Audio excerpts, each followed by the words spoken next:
Hello, my name's Blossoms and welcome to another Genshin Impact video, and I've got to say Inazuma has been absolutely nuts. Just exploring and everything has been insane. The world map, I've only been to this part. There's still 2 more islands and I've still barely scratched the surface on this island. There's been so much to do and I'm absolutely loving Inazuma. It has been so fun.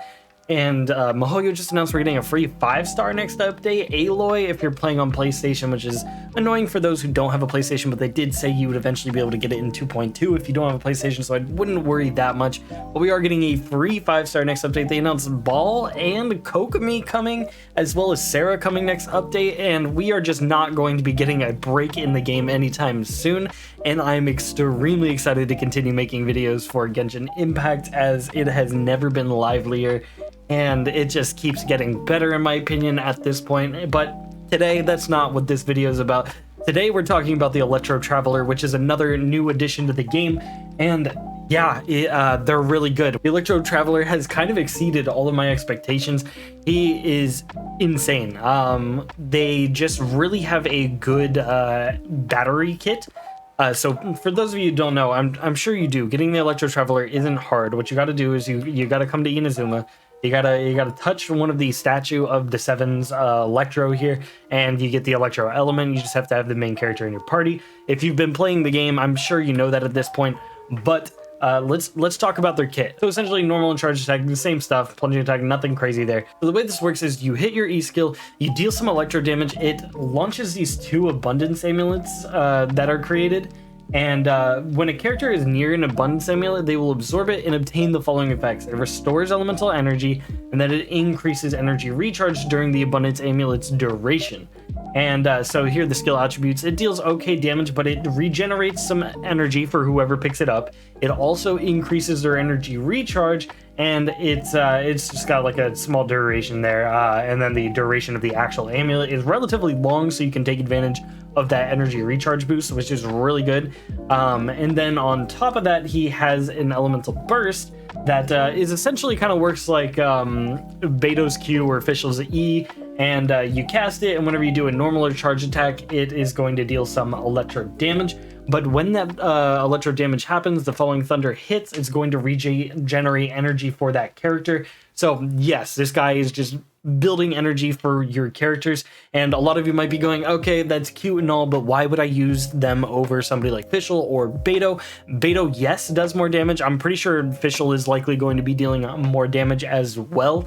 And a lot of you might already know that Fischl generates a ton of energy. She already is really good at generating energy. So what's the advantage of the main character here? Well, the advantage of the main character here is they give you flat energy, first of all, and then they also increase your energy recharge, second of all, and you can really start building off of this, and it starts to get out of hand once we get the constellations, and these constellations are going to be free. Not only does he decrease the cooldown of his own lightning blade, you also start to gain even more energy recharge based off of their energy recharge with these passive talents, and that's pretty nuts. Not to mention that during the whole burst, not only are you dealing damage, you are regenerating energy as well, and that energy starts to scale. It doesn't scale too much higher than this, don't worry, but they both do scale on how much they give. So you see in the next one, I start to get 3.5 energy per amulet, by the way. So that's already pretty nuts. But then you start to get in the constellations. You see C1 here, you get an additional lightning blade. Well, you get an additional abundance amulet for lightning blade. And then the second one, you decrease electro resistance, and the fourth one, basically the amount you get from an abundance amulet is increased by 100% if their elemental burst energy is below 35%. And then for this, every 2 falling thunder is just going to deal additional damage. So the damage will start to stack, and do keep in mind you are getting those free constellations, so these talents are going to be boosted much more than your typical characters.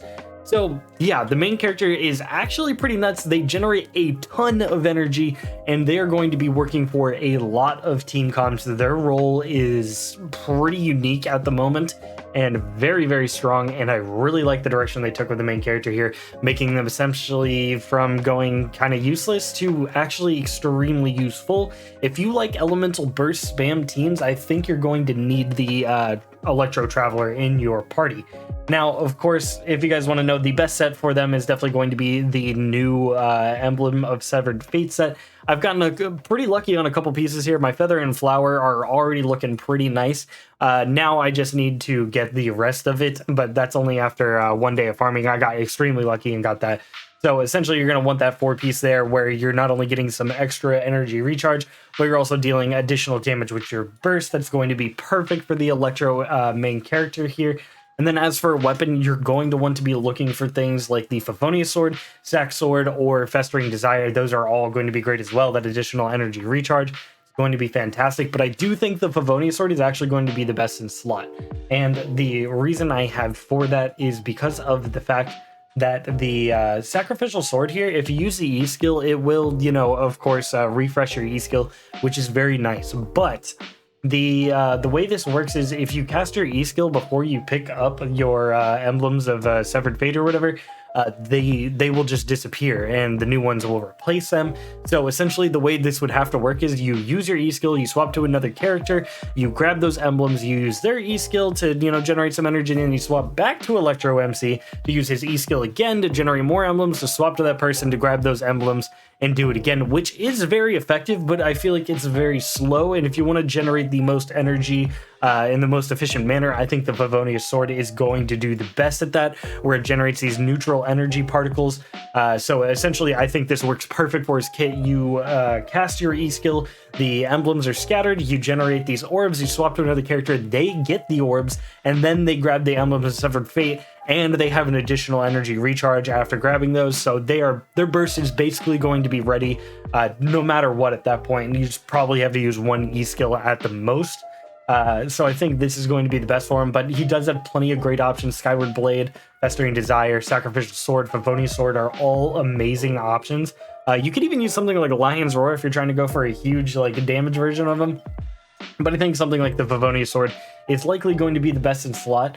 And I just wanted to let you guys know, like, please farm out your main character. They are just an excellent battery and are going to fit in a lot of comps. Maybe you don't like them at all, and that's fine, but I think they are going to be useful for a lot of teams. And not to mention that the primary Ascension stats here are all free. So the only thing I need to do is get some more Mora and make some more of these masks to get mine to level 90. It's very easy to just ascend them. And not to mention your constellations are going to be free, which are really nice. The only thing I will say is do be sure to, you know, start farming for some of these books because they are on a rotator, right? So you have to make sure you're farming them on the right day. Of course, you can just farm them all on Sunday or something.